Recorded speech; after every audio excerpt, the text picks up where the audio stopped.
Hey everybody, welcome to Drive Thru Review 187. Today I'm going to talk about Augustus. This is the current Spiel des Jahres nominee, along with Hanabi, which I've reviewed, and Quicks, which I won't be reviewing. Had a chance to play this. It's really quick, interesting, kind of weird bingo variant, you might say. I'm just going to jump in and show you how to play it and come back and tell you what I think. Okay, just want to give you a quick rundown of all the different components in the game. Here you've got the rule book. It comes with various languages, but really all you need after a quick read through the rules is this player aid on the back of the rule book. It just kind of outlines all the various icons. It's not very difficult at all, but again, this is kind of like a gateway gamer type of game, so you know, this is a nice reference for folks that are kind of new at the whole icon thing. The game also comes with a score pad, which is it's nice, but it's not necessary. I haven't used it. As you can see, it's easy enough to total up all the points on the various cards and things that you get there. But it's there. Next, we've got these sort of player aid cheat sheet things. These basically tell you how many of the various tokens are in this bag. So some tokens are more rare than others. On your turn, player's going to be drawing these out, and then you're going to be sort of marking a spot on the cards here based on which token you draw. And again, this tells you which ones are more rare and more likely to come out, which is somewhat important during the course of the game. So the main thing you're going to be focused on this deck of cards, and there's a large variety of these. I think there's like 82 or so. Players are going to be dealt 6 of these to start the game, and then they're going to choose 3 and then discard the rest. So as you can see here, there's a couple things to note on the cards. You've got some icons here on the side, and these are going to match possibly the various tokens that you're going to draw. So on a turn, somebody will draw one of these, and you'll be able to mark the different spots based on what's drawn. So if you draw these little crossed swords here, then players will be able to put and mark one spot that matches that symbol, or if they draw the shields in, they can mark the shields. What you're trying to do is basically fill these up with the workers, and then you'll be able to sort of score the card or place it aside, set it aside to be scored at the end of the game. And then there's a variety of different special abilities here. You can see these guys don't really have a special ability, but they're worth a lot more points. And there's different types of cards too. You basically have these senators here. These are just sort of people here. These are going to be different types of things. And then you've got little provinces here. And you can see it's sort of different color-coded areas here. So you can see that sort of shows the area there, and it's a green province. And there's different colors, like here's a purple province, and it's got a little ability with some points, some different icons there. So in addition to the 3 cards that the players will choose to start the game, they're also going to get 7 little legionnaires or workers. Set those aside. And then you're going to have sort of a center row of cards that you're going to be able to draft from. So after you score a card, you'll set it aside into a score pile and be able to replace it with one of the cards here. Now there's also various bonus tiles here, which I'll talk about in a minute, but there's basically 3 types, and I'll go into those in more detail. So again, the turn's very simple. You're going to pick a player. He's going to start drawing these little symbols here. So let's say I draw this one here. I'll go ahead and mark the matching symbol here. You can see that there, sort of like a chariot of some sort. I'll go ahead and say, let's say I'll choose this one here to mark that. And then I'm going to draw another one, and everybody will mark one. So I'm going to mark, draw the chariot. Everybody marks a chariot if they have one. I'll draw the next one here, cross swords. Cross swords, again, are a lot more common. We'll go ahead and mark one of these here. And then you're going to keep drawing these various ones until you find a joker, and there's 2 of these in the bag. Once you draw a joker, anybody can mark any of the icons that they wish, and then you're going to take all the tokens here that were drawn and then throw them back into the bag. And then you're just going to pass the bag to the player to the left, or you could just have the same player draw tokens the whole game if you really wanted to. And then you're just going to keep going until some player has finished 7 of these cards. So as you finish these, the rules tell you to yell Ave Caesar. I guess you could yell bingo if you wanted to, and then you set that aside, replace new cards, and then as soon as somebody has 7 that they've scored, you're going to finish out the round. Everybody else is going to be able to finish out their last ones if they fill a card. Then you're going to add up all the points here on the cards. You can see some of these are variable. I'll talk about some of them in a minute. You're going to grab any of the bonus tiles that you've scored and add those to your points. And then that's going to be the game. Whoever has the most points is the winner. So let me just quickly talk about the various little special abilities, icons on here, and some of the bonus tiles, and I'll go back to my talking head there and give you a little bit of feedback about how the game feels to play. Okay, so let's just take a look at these here. So you can see this guy doesn't have very many icons. These are some of the more common icons. It doesn't give you very many points, but when you score this, you're going to get to add another Legionnaire to your supply. So normally you've only got 7, and so this will give you an extra one that you can add. So that's a very basic ability there.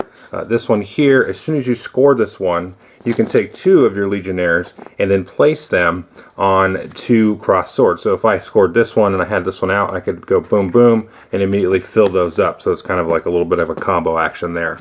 Now this one here, you can see this is a sort of an evil-looking senator. It's got a red banner here, and these are sort of negative effects. So when I finish this one and score it, each of my opponents has to remove 2 of their Legionnaires off of a card that they are working on. Now, if everybody sort of scores Ave Caesar or bingo at the same time, you're going to take a look at the number here on the card, and then in ascending order, you're going to resolve that. So the lower cards maybe don't seem to be as strong, so they're kind of less cool effects, less points. So they're going to get a chance first to choose the replacement card. Now, if I did this here, and then let's say I had scored this one, and then my opponent had scored this one, and they filled it all the way up, then this one is safe here. So if it's filled up, we're going to resolve it. Everybody's going to call Ave Caesar in a turn order this way. Again, based on the number on the card. But if there's a negative effect that would affect you, if you have a full card, that card is basically immune to that effect. So you can't have that jacked from you right as you're about to score it. So let's take a look at another one here. Like this guy's another senator guy. So when you score him, you can place workers or legionnaires onto shield spaces. This one here, this is another negative effect here. This is actually a province with a negative effect. Another senator, you can see he's got a lot of different icons, some rare icons that don't come out a whole lot, and there's no effect, but it's 15 points here. Here's an interesting one. You can see it's got, there's a lot going on actually on this one. So you've got a lot of different icons here. The rarest of them all is the dagger. There's only one of those. And then it's a variable scoring here. So you can take a look and see for each dagger icon, you're going to get 4 points to a max of 20 points. And these are of the 7 cards that you've scored. So if you score this one, you're going to take a look at your other cards here, see if they have any daggers on them. None of these do. But you're going to be able to get points for all the daggers on all the different cards that you've possibly scored there. So that's kind of interesting. The other thing to note here is there's a picture of gold here. So on these provinces, there's actually quite a few different resources that aren't really used at all. So you've got this like barrel of peas here. This isn't really used. Now there's 2 resources here that are used. There's gold and there is wheat. Now it's 2 bonus tiles here. There's a gold bonus tile and a wheat bonus tile. I assume in expansions there may be other tiles for the different resources on the cards. But what's going to happen here is the first person to score either one of these gold or wheat is going to take the matching bonus tile. Then if anybody else matches the amount of gold or wheat that they've scored, that they've completed here, they'll take this from you. Then you have to sort of beat them to get it back. So these bonus tiles are going to be sort of changing places as the game goes on. Now the next card here, let's see, we got another senator, lots of points. Another gold tile here. This one basically means when you score it, you can put one of your legionnaires on any open space there. Now one thing to keep in mind that I have not mentioned yet, and I should, is that if you run out of your workers here and you draw a token to put them on another worker, you can actually move them from one card to the other, or from one space on a card maybe down to a rarer one if that one was drawn or the joker was drawn. So you're not totally limited by these, but you do want more of these so you can kind of spread out a little bit. Let's see what else we got here. Okay, this one here is basically for every purple province that you scored, you get an additional 4 points. So that's including this one, which leads me to my next set of bonus tiles here. So if you look at these tiles here, these are gray bonus tiles. So there's the resource bonus tiles, the gray ones, and then these brown ones, which I'll talk about in just a second. This one basically says if I have 3 of the green provinces here that I've scored, so you can see it's got a little green banner there, then I'm going to get extra 4 points. First person to get 3 of those, boom, gets that, that's 4 points. If you have 3 senators, again the people here, you get that with 2 points. If you get 3 purple provinces, 8. If you get 3 of the orange provinces, there's 10. And then if you basically get 1 of each of those, so you get 1 of the 3 colors of provinces and a senator, you get the 6 points there. Now, the brown tiles here, you can only actually ever have 1 of these. So if you look at these here, let's take a look at these. So you can see we've got a small one here. It shows 2 scored of these objective cards here. Now the first person that gets to score the objective card, and again, this is where this little number here is going to come in to play here. You can choose and say, okay, I'm the first one to score 2. I'm going to take this, and I'm going to get 2 points. But once I've taken that, I'm not allowed to take any of these other ones here. So if you wait and you get to where you can score 6, and you try to grab the 10, you want to do that. But again, that's a little bit of a risk involved to see, kind of push your luck and see if you can get the 6 before everybody else. So again, once you take one of these, then you're locked out. So you maybe sort of split the difference here. So you score 4, you take the 6, you're safe, and then you can kind of maybe work on getting some of these slower cards, these bigger cards to score. There's just 2 last kinds of cards I want to talk about here. I'm not going to go into all of them. There's, sort of nuances and sort of subtle differences between all 80 cards, not huge differences. But this one here, you can see this is a red banner card here, and this basically means when I score it, all of my opponents have to basically blow away and destroy one of the objective cards that they've already scored. So you got to think about this in a timing sense. So first game I played this, I was working on this little 16 banger here, and then scored that early. Well, guess what? Somebody else went ahead and scored this. It means the only one that I had to choose from to blow away was this 16. I wasn't paying attention to what they had there. So this is kind of a little interesting dynamic here with some of these attack cards, these red cards, as far as the timing of them goes. The last thing here is there's several cards like this. You can see it's got a little hourglass, which means it's sort of a persistent thing. Once you've scored this, then you sort of have this ability for the rest of the game. And what this means is if you draw a shield, you can actually treat it as a chariot and vice versa here. So these are kind of nice to get early. They don't give you a whole lot of points, but they make you a little bit more flexible, as, these little tokens here are drawn out of the bag. Okay, I hope you enjoyed the overview. I am at a little bit of a loss for words on my opinion about this game. I definitely think this is a game that's more fun with less people because you can kind of watch the other player or players and sort of figure out or try to figure out, which types of cards to go for. Do you want to score a bunch of quick ones and kind of end it quickly before they're able to score big ones? You want to try to get some little combos going. The ones that let you change the resources into other resources are good. If you can kind of time some of those attack ones to make, life difficult on your opponent. And so you can really kind of try to play with, the pacing of the game is really the main thing of it. And then, trying to go for some of the different bonus tiles and things like that. That's something you got to keep in mind as well.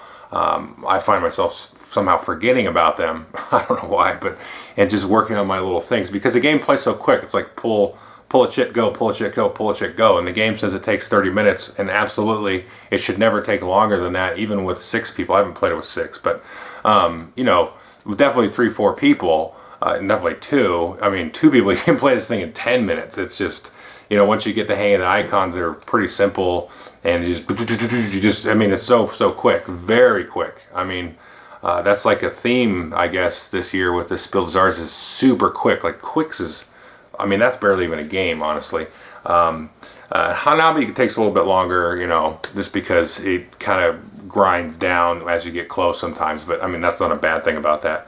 But this does get interesting. It's weird because at the beginning it's interesting because you kind of see how people are going, what the bonuses they're going for, stuff you maybe want to stay away from as the luck kind of swings one way or another. But then at the end of the game, it gets kind of interesting because, you don't want to be left hanging with, a bunch of half-completed cards. And, some of those bonuses can really add up. Not only the bonus tiles, but some of those other ones that give you bonuses on the cards that you've scored throughout the game. So those can kind of really, kind of swing the score, 20 points if you get 2 of those, and they don't really look that great to start off, but you get some quick scoring cards that have some of those symbols.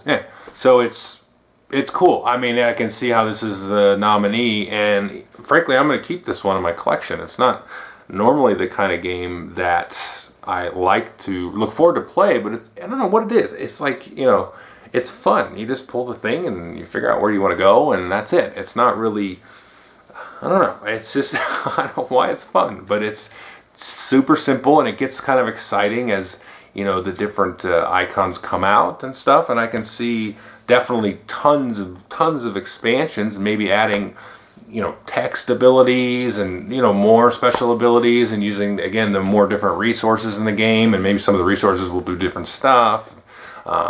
It's probably a little too diluted to do anything real specific. I don't know if you kind of know what I'm trying to say, but that's what another thing that's neat about it is the game definitely does play out slightly differently every time. You kind of go for different bonuses each time you play based away on how the cards are dealt out. And there's like a little bit of strategy. I mean, sometimes with the low number, I mean, you can if you don't have like a great kind of path to choose early on, you can kind of maybe score one of your low number ones, so that if you do score at the same time as somebody else, you can reach in and get that really good card that's in the center row first. So yeah, I mean, take it for what it's worth. I mean, I think you can see through the game demonstration whether or not this game would really be for you. I would definitely say give it a try, though. I think it's probably going to be off-putting to the word gamer, but to a gamer where it's like somebody who's more serious. I think that there's room that you may end up enjoying it as a filler, obviously.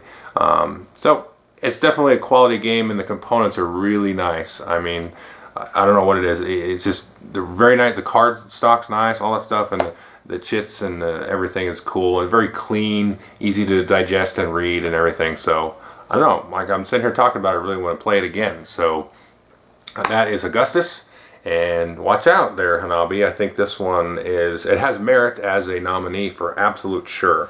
I'm doing a video of this. I think anybody that follows me knows which one I think should win, but sentimentality, getting in there. So anyway, that's Augustus. Take a look at it. Should be coming over stateside by Gen Con. So take a look. Thanks.